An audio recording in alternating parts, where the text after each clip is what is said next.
Hello and welcome to the Weekend Investing Daily Byte of 7th of August. A much better day today, although the markets stayed within the range of yesterday, but towards the higher end of the chart, as I will show you very soon.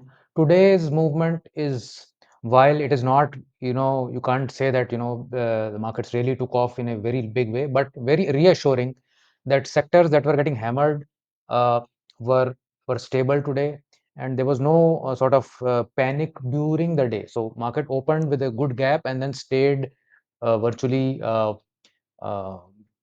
undeterred from that position for the whole day. So that is giving a lot of confidence.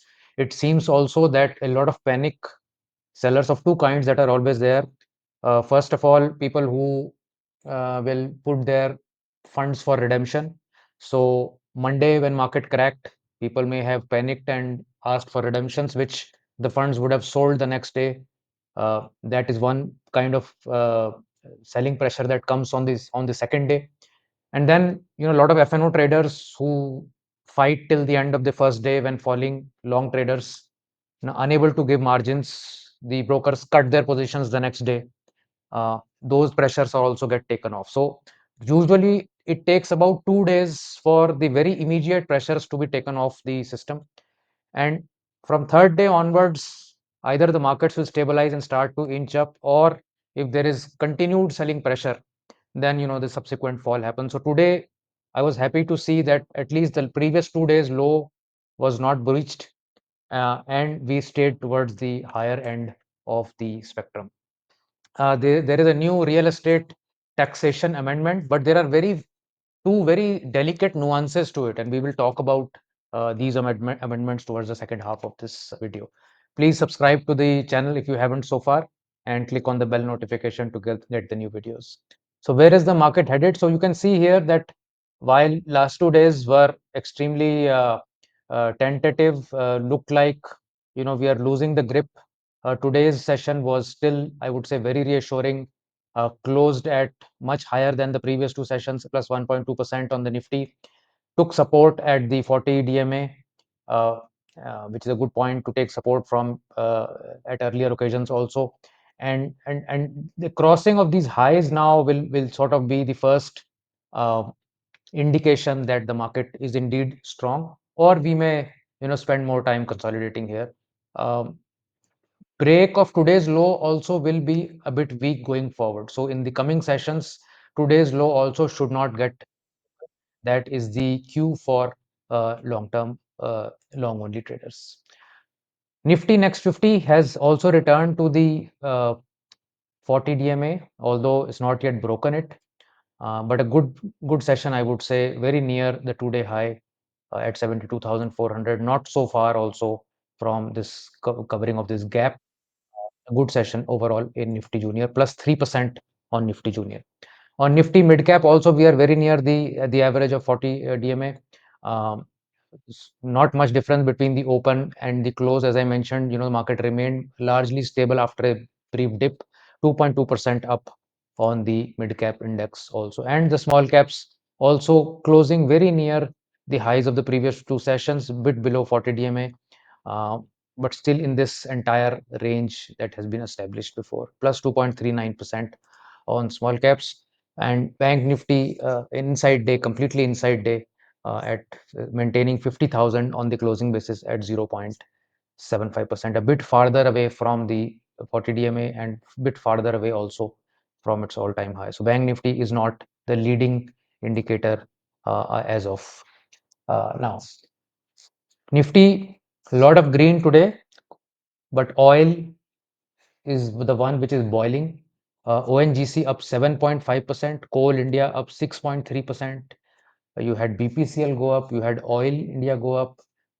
IT stocks were up, Infosys and Wipro. You had auto stocks zooming, Maruti, Mahindra, Bajaj, and Tata Motors. Pharma stocks were doing well, power stocks were doing well, Adani stocks did well. So overall, and HDFC Bank also did well at 1.39%. So overall, a very good day for Nifty stocks. Nifty Next 50 more green. You can see bright greens on public sector enterprise stocks, which were brutally hammered in the last 2-3 sessions. HAL, BEL, railway stocks, IRFC 3.4% up.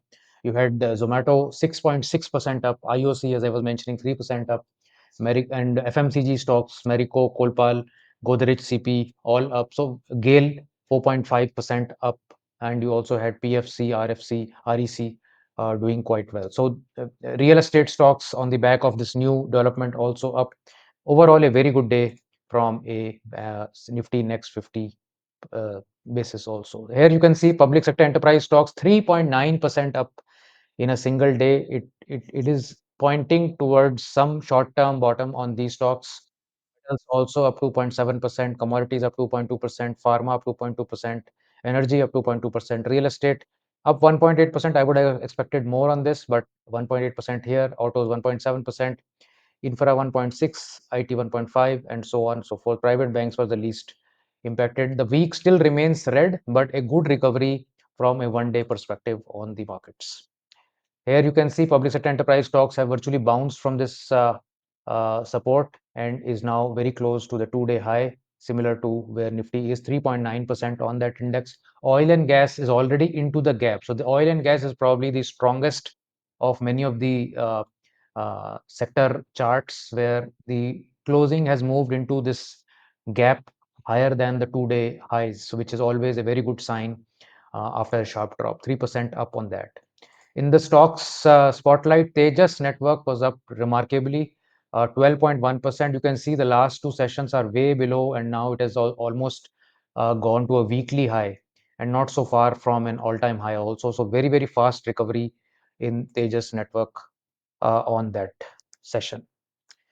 Now, the truth behind the real estate amendment. So what has happened is that real estate stocks have rallied today on the LTCG rules being looked at again by the finance ministry. You had Oberoi Realty, DLF, Macrotech, several of the stock go up. Soba was the odd one out, which did not rally today. And the real estate index also creeping up, although nowhere near its previous highs, but creeping up today 1.8%. So what Madam Sitaraman has done is that they're moving an amendment in the finance bill so that people can choose between the 12.5% long-term capital gains on real estate or 20% with indexation on properties acquired before July 23rd, 2024. So whatever was acquired before the budget, this amendment will only be applicable. Anything that you acquire after the budget, this amendment is not applicable. Let me make this very, very clear. Now, a lot of folks are spreading, and even several channels are spreading that it is a rollback. So it is not a rollback, but it is a sort of a enabling provision that they have given, that you can compute your taxes basis 12.5 or basis 20% with indexation for properties bought before July 23rd, 2024. And you can choose the lower of the two taxes. That is the only sort of amendment. It is not saying, for instance, uh, let me go through this. So there has been a lot of backlash due to removal of this indexation benefit, and a lot of this clamor actually made them rethink the decision. That there are some people out there, especially for those whose properties have not really even beaten the inflation. Those are the guys who are getting really hit, and a lot of middle class homeowners also wanted, reduction of tax burden on their real estate sales. And for those who were better off in the previous regime were of course crying that, why should they bear this burden of this change. Now just notice this one thing: besides the changes that they've done, there were a lot more people who were crying about the change for real estate. Nobody was crying about LTCG in stocks going from 10 to 12.5%. Nobody was really crying about short-term capital gain going from 15 to 20. Nobody was, on the streets for options and F&O costs going up almost, I think, 60%. So, I mean, if you're not going to protest, you will not get anything. This is a very clear sort of outcome of this. So whenever there are proposals, if you are hurt, if you are impacted, you should let your voice be heard. Especially, for instance, SEBI also comes out with various consultation papers. Most people don't even bother, just sending an email on that compilation that yes, I agree with you, or no, I don't agree with this at all. Unless you make your point of view heard, you can just tweet, you can send emails, all this clamor has actually helped the real estate guys, because they were able to move the government to rethink it. Capital market folks, maybe because they made so much money in the last 4 years, say, okay, we will pay some more tax. If that is the, the swag that they have, then it's okay. I mean, you will get taxed for. Anyhow, coming back to real estate, besides the middle class and those impacted, real estate lobby is also very strong. So there are some very large corporates who are very thick with the governments at various places. So that also helps in lobbying from that angle. Now, Ajay Roti, who I follow on X, also came out with a brilliant point that this is not a rollback. It is the best of the two for properties bought before July 23rd, 2024. So there is one case which really stands out, where what if, let's say, you bought something in 2000, 2001, and you index it, and even after indexation, there is zero capital gains or there is loss. In that case, you will not get the benefit of carrying forward that loss. So the government has been very smart. It says you pay the lower of the tax of the two, but in case you have a loss advantage, then we will not allow you to carry forward that loss. So it is not a rollback. It is an addition to the new provision that in case you are getting impacted, we will help you and reduce your tax, but we will not allow you to carry forward your losses forward in case your property enabled you to do that after indexation. I hope you appreciate this point. The second nuance was brought out by CA Vivek Narsinghani, and he said that if somebody was, let's say, availing the Section 54 exemption, where you sell a property and with the profits of the first property, you can invest in the next one, right? But the next one is now getting bought after July 23rd, 2024. So the taxation that is applicable on 12.5%, that much amount of the gains that is applicable on 12.5% will be the amount that you will now require to purchase the new one. So it may be a little more than what you may pay taxes on. So let's say you had a property, you indexed it, you paid the lower tax, but basis 12.5%, whatever was the capital gain would now have to be invested to make avail of the 54 exemptions. A very nuanced view on this, but a great sort of point that Mr. Vivek has pointed out. So these are two very